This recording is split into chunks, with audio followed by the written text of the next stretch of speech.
2125ஆம் ஆண்டில் உலகம் 100 ஆண்டுகளில் எப்படி இருக்கும்? ஐரோப்பா கடந்த காலத்தில் பல ஐரோப்பிய நாடுகள் இணைந்த ஒரே நாடாக இருக்கும். அவற்றில் சில ஐரோப்பிய ஒன்றியத்தால் கைப்பற்றப்படும். ரஷ்யா இனி இருக்காது. ஏனெனில் அவர்கள் ஐரோப்பாவிடம் தோற்று அவர்களை வென்று ஆசியாவில் தங்கள் பிரதேசங்களை பிரித்துக் கொள்வார்கள்.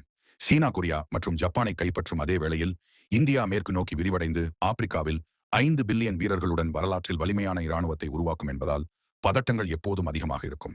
வடக்கில் அரபு சாம்ராஜ்யத்துடனும் தெற்கில் சாதாரண நிலத்துடனும் 2 பகுதிகளாக பிரிக்கப்படும்.